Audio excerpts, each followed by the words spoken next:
All right, today we're talking rollers and the film path in general. Where we left off was we had two kinds of rollers, small ones and big ones. And the big one was being used as a capstan, which is the thing that grabs the film and pulls it through the gate, sort of the drive wheel of the entire machine. And then we were using these small PTR rollers as the guide rollers across the entire system. Now, I'm not going to weigh in on the relevancy or efficiency or dangers of PTR rollers, because that's not my place. But I will say they have some nice qualities at first glance. So they do put even pressure across the entire width of the film, which is good if you have really fragile film. They also are machined with metal inside, which is really good for conducting electricity and especially static electricity from the surface of the rubber where it touches the plastic film through to the metal, through to the frame, and then to ground where it's dissipated naturally instead of building up and affecting all of the electronics. So those are some good qualities apart from whatever cleaning abilities they may or may not have. But once we get past the roller, the next question is, all right, how do we attach the roller? And this is where things get a little interesting. In order to conduct that static electricity we're talking about, you need to have a clear conductive path from the inside of this metal surface all the way down to ground, which is something I did not have. Originally, I was using laser cut plastic and some off-the-shelf parts and just bolting them together on either side and then mounting it on a shaft and affixing it to the shaft. Then I realized like, oh, that's, static electricity is a problem. So we need a metal surface. So then I found some metal off-the-shelf parts and that was working. I had a whole system of rigging this up. But the only metal part that I could find off the shelf that fit had these cogs in them, and although they're not sharp, it's also not the best thing to have around film. It wasn't a great fit. So I was inspired by a design that I saw on Robin's design on the Rubino scan, where he had embedded BBs in a 3D printed part to help snap fit. Now, I can't remember if he had done what I ended up doing, but kudos to him if he did, because it means that it was probably something that just lived in the back of my head rent-free, and then it felt like I came up with the idea, but it wasn't me at all. So I'm gonna cut to some other footage to show you how I solved the conductivity issue with a cheap mount to do all the things it needs to do. And this is still what we're using for the capstan, and you can see it right here.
This is what it looks like in the 3D printer. You can see those little vents that are used to load the BBs and the springs, which I'm showing here. So the print is stopped halfway through, and then I load 2 BBs into each chamber. I separate the BBs with a tool so that they stay apart while I compress a spring and shove it in there.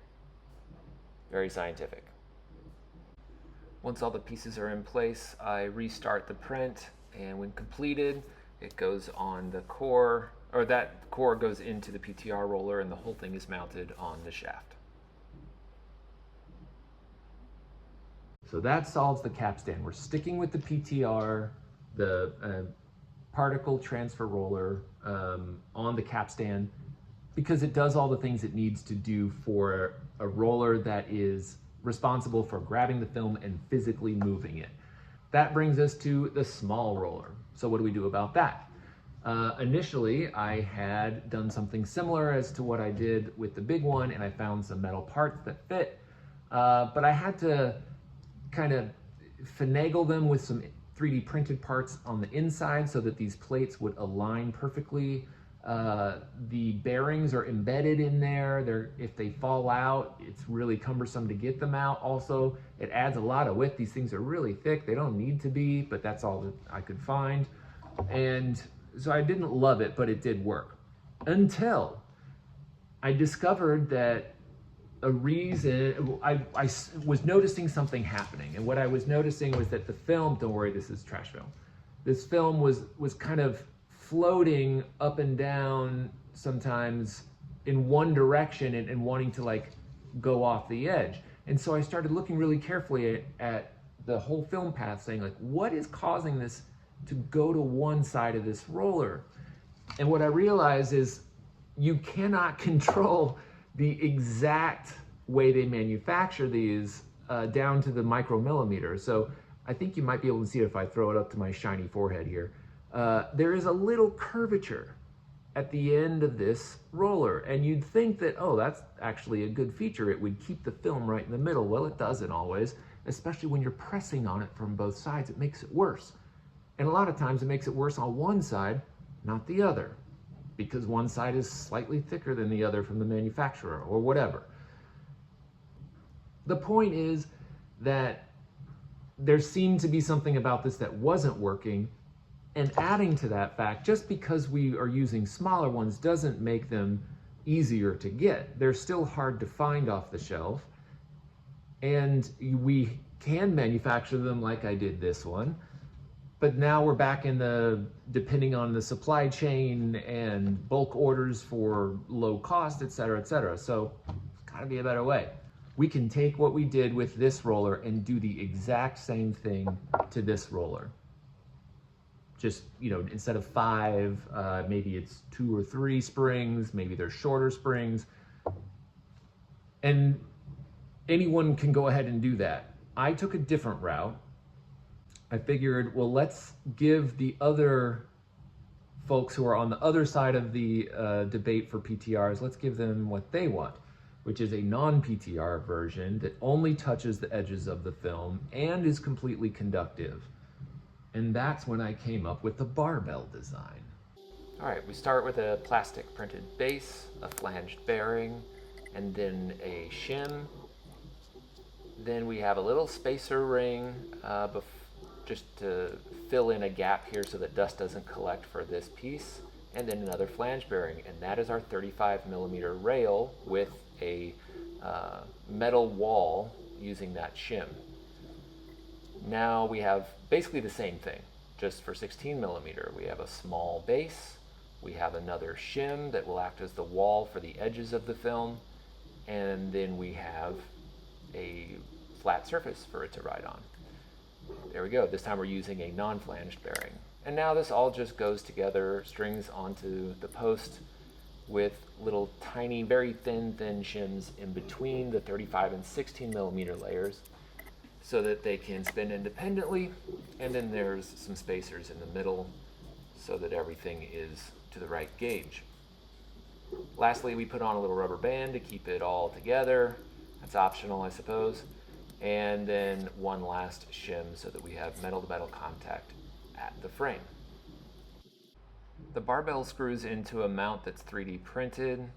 The bearing on that mount transfers the static electricity to that round metal part that you see, and that is attached with screws to the back of the frame. That's where it would be grounded to the electrical socket. And here's a little fit test with 16 first, and then 35, and then 35, thank you,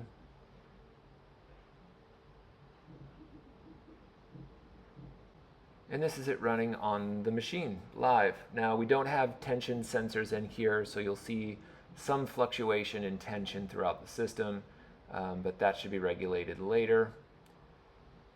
You can see the 16 rolling independently from the 35, which I think is a good thing. Every now and then, the friction will catch, and you'll see the 35s move a little bit, and that's totally fine. But as I just showed there with that spin, the 35 can move completely independently from the 16 and not affect it. So you could bump it or whatever, and you're not going to be, disrupting the scan. So the things that we want out of this design are safety for the film, first of all. We want to dissipate static electricity if possible. Even better, if we can use parts that are easily findable, we can get them off the shelf from more than one supplier at a low cost. And if not, if those disappear, that we could recreate those parts with relative ease if we had to, or if you're in a place where you don't have access to some of these suppliers, that you can make them yourself. Now, to be fair, PTR rollers, in general, hard to recreate yourself. I did find a way to do it with aluminum pipe and ordering semiconductive polymer sleeves that you fit over the pipe and you get, but I wouldn't recommend it.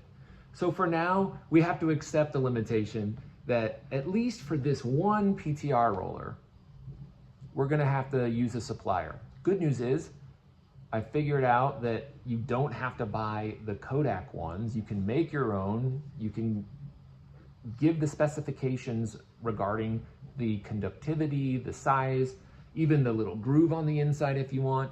And there are multiple manufacturers around the world that will make this for you. The bad news is, in order for it to be affordable, you have to do it in a high quantity. And even then, it's not that much cheaper than these. So that's okay. And then as far as the parts for these are very common parts. And even the small metal ones that are proprietary are not something that you could not make quite easily out of anything else. Washers, stacked washers, for example, a combination of 3D printed parts and embedded nuts. There's plenty of ways to do it. So I feel pretty good about the balance here. The friction looks good, the static electricity tests have looked good, the film is not wavering, left to right, and I'm gonna call this good. Could it be improved? Of course. Do I have a ton of ideas about how I want to do it? No, but I bet you do, and I can't wait to see what they are.